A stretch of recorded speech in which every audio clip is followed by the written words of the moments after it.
There is something uniquely nasty about British filmmaking, and I mean this as a compliment, because when a British filmmaker decides to make something bleak, they don't mess about. And there is a particular tradition of British filmmaking known as social realism, and it deals with ordinary people in ordinary houses. It deals with things like poverty, addiction, domestic violence, broken families and broken communities that have been forgotten. And sometimes when you push social realism far enough, it starts to feel like horror, and it highlights the real horrors in life. No demons, no ghosts, no supernatural beings whatsoever. The monsters are people, and personally I find that much harder to watch. So with that in mind, my name's Rookie, I love horror movies, and here are 7 of the most disturbing British movies I've ever seen. Here is your spoiler warning, because I'm going to be talking about why these films are so disturbing, and that means I'm going to be talking about certain details within these movies. And trust me, some really horrible things happen in these movies. So first up, we have 1993's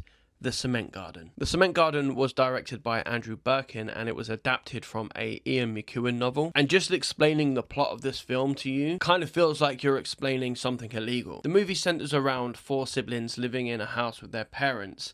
The dad suddenly passes away from a heart attack, and not long after, the mother gets ill and she eventually passes away as well. Now, the siblings decide that if anybody realizes that the mother has passed away, they're going to realize that they're now orphaned and they're probably going to be separated. So they decide to hide the mother's body in the basement. And if you thought that was it, that's just the setup. This film is just warming up. So without the adults around, this house becomes its own little isolated society. And the kids stop functioning according to the rules from the outside world. And as you can imagine, it doesn't go very well. The kids become unhygienic and withdrawn. They experiment with their identities, which isn't a bad thing.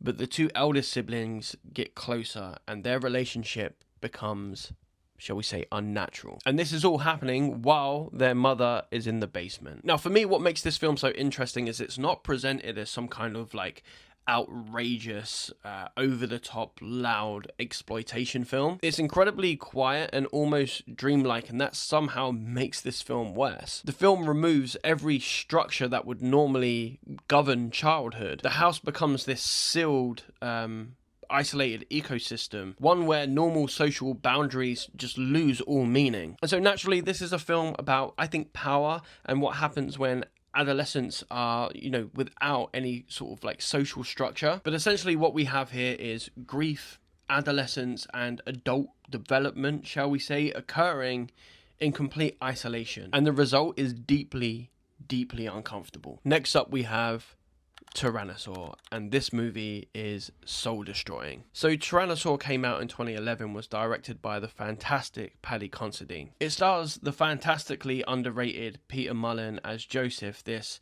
violent alcoholic who seems perpetually on the edge of like exploding. And the film introduces Joseph by showing us the absolute worst version of him. I mean, the opening scene to this movie is enough for it to be on this list, but it really sets the tone for everything that's about to follow. Because this is a film about a man whose rage destroys everything around him, even those who he loves. Eventually, Joseph meets Hannah, played by the fantastic Olivia Colman. She is this deeply religious woman working in this charity shop, and she is the complete opposite to Joseph in every single way. She's gentle, she's compassionate, and she's patient. And initially, we think that this movie is going to be about Hannah saving Joseph, but then we meet Hannah's husband, and suddenly Tyrannosaur turns into something much darker and much more upsetting. Hannah is living in a extremely hostile marriage. Her husband is awful, and he does every single awful thing you could imagine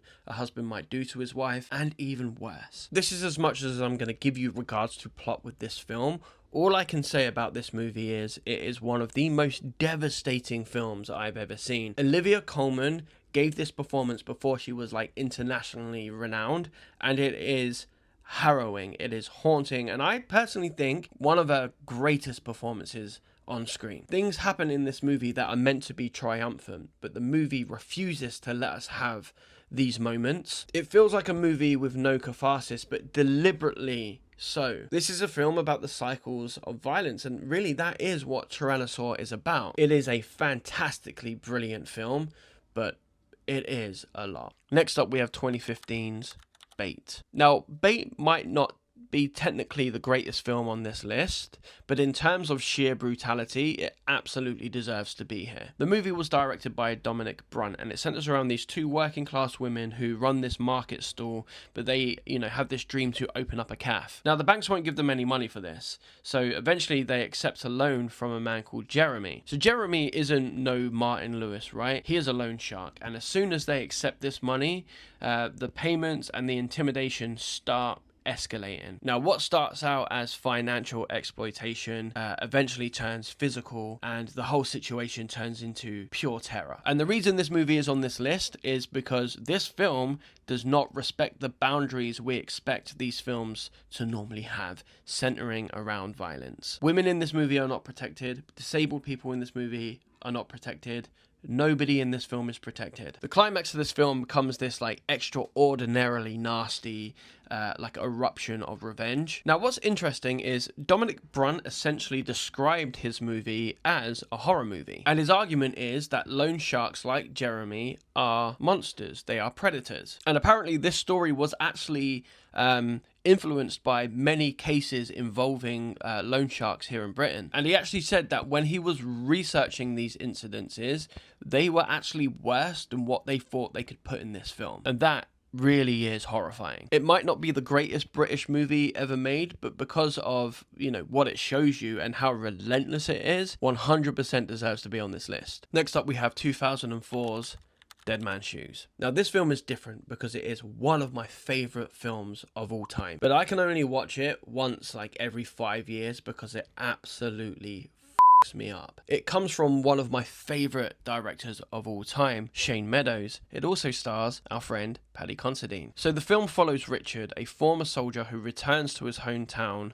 with his younger brother Anthony. Now, Anthony is intellectually disabled, and it's never really explained what it is, but when Richard was away at the army, people took advantage of Anthony in a really nasty way. This group of local dealers humiliated him, they bullied him, and did far worse, much worse. And Richard has come home to teach them a very brutal lesson. Now, initially, it's incredibly satisfying. Richard is terrifying in this film. I think it is one of the greatest revenge films of all time, but gradually Shane Meadows takes this satisfaction away from us. Now, throughout the course of this movie, with the use of flashbacks, we are exposed to what happened to Anthony, and it is really, really difficult to watch. But when you think you've worked this movie out, it just hits you with sucker punch after sucker punch, and it is just one of the most depressing films I've ever seen, but in a really good way. But something really huge happens in this movie that completely changes everything that we have seen, and it is absolutely devastating. And this is what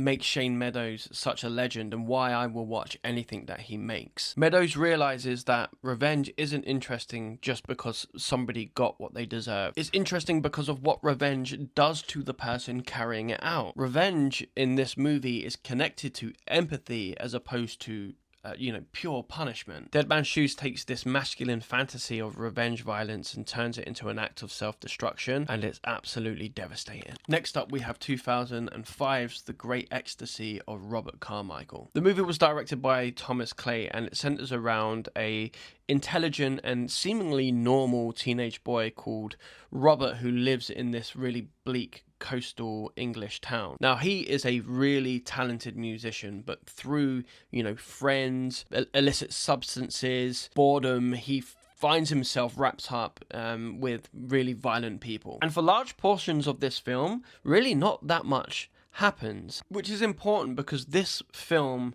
slowly normalizes this environment, right? Before it suddenly shows you what these boys are becoming. But scattered throughout this movie, there are sequences that are really, really difficult sit through.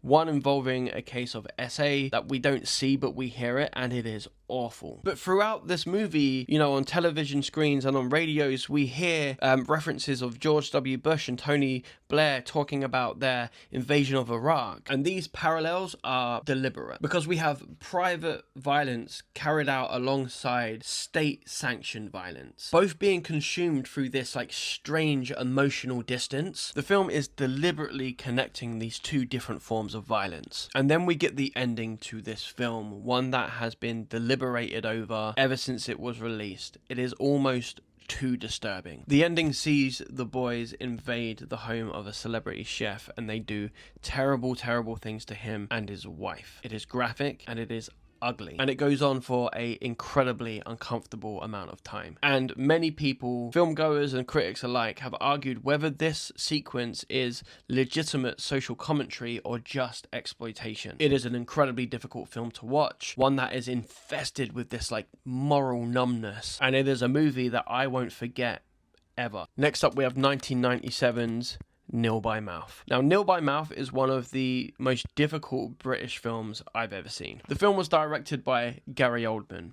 Yes, Sirius Black himself directed this film. It centers around a working class family from South London who are dominated by addiction, alcoholism, and violence. Raymond, played by Ray Winstone, is this violent, controlling, and like completely frightening person. His brother-in-law Billy is an addict, and Raymond's wife Val, played by the fantastic Kathy Burke, is trapped inside this life, Raymond's cycle of violence. Now, the reason this movie is on this list is, simply put, because of how graphic it is and how believable the cases or what happens to Kathy Burke at the hands of her husband are. Her performance in this movie, my God, it is fantastically harrowing. She is one of the most underrated actors. It's such a shame that we didn't really see much serious acting from her after this. She kind of got into comedy, and she's very funny, don't get me wrong, but this performance is one of the greatest performances ever put on film. But also Ray Winstone, man, I think that he is incredibly underrated, and I think that he gets typecasted, but this film really highlights like his range. This is a film about intergenerational trauma. We see Raymond talking about his own father's violence, and suddenly we understand that we're watching behavior be inherited. It explains the ecosystem that produced him without excusing the things that he's done. This film isn't simply asking, why Raymond does what he does. It's asking, where do men like this come from? It's almost unbearably intimate. It's vicious, it's exhausting, and it is fantastic. And finally, we have 1999's The War Zone. Directed by Tim Roth and starring again Ray Winstone, this might be the most difficult film on this list for me to personally watch. The film centers around a teenager called Tom who moves with his family from London to Devon. Now, he becomes increasingly suspicious of a relationship between his dad and his older sister. At first, it's just a feeling, weird things that they say to each other, little looks that they give each other. But eventually, after doing some investigating, Tom finds out the truth in the worst way possible. He follows them to a abandoned military bunker with a camera, and he discovers that his dad is in fact forcing this situation on his sister Jessie. And this movie does not protect us as the audience from this revelation. And we witness the whole thing.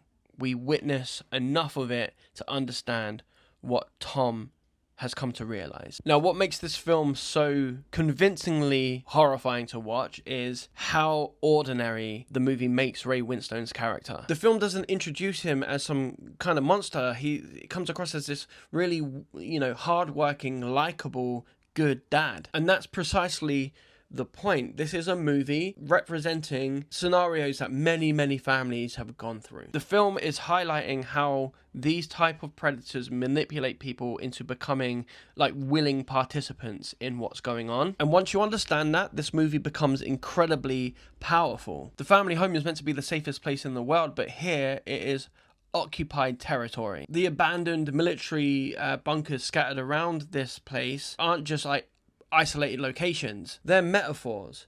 the war is inside this family. And when you think this movie can't get any worse, the ending happens and it is just, oh, it's just horrifying. It's awful. And it's a movie that I can't watch too often because of the way it makes me feel. So none of these movies are actually horror movies, but they disturb me way more than about 99% of horror movies, because British social realism has this incredible ability to make violence feel ordinary. These events take place in, council houses, terrace houses, places that we know, places that we recognize, charity shops, pubs, kitchens, living rooms. And the horror isn't something invading these spaces, it's something that's already there. DV, addiction, SA, poverty, masculinity, grief, isolation. That's why, like, Nil By Mouth, Dead Man's Shoes, or Tyrannosaur can feel closer to horror than a lot of horror movies can. Demons can be exorcised, ghosts can disappear, and a slasher can be unalived. But there's no supernatural explanation for what happens in these movies. It's just people, and somehow that is worse. So these are 7 of the most disturbing British films I've ever seen, but I know for a fact that I've probably missed some, so let me know in the comments below. What's the most disturbing British film you've ever seen? Now, if you've stuck around and watched this entire video, consider giving it a like. Your likes go a really long way in supporting what we do here. And if you really liked it, consider sharing it with one of your friends. Ruin their day. But you can also find me on TikTok, on Instagram, and on Facebook, where I upload videos every single day. So if you're ever stuck for ideas of what to watch tonight, there are hundreds and hundreds of movie recommendations, disturbing movie recommendations, on all of my socials. But in the meantime, I just want to say thank you for watching this video. We are rapidly approaching 10,000 subscribers here on YouTube, which is blowing our minds. So if you haven't subscribed yet, maybe hit the subscribe button, become a part of this ever-growing community we've been growing. But that's all for today. I will see you next time. Look after yourself, and more importantly, look after other people, because that's important too. See you later.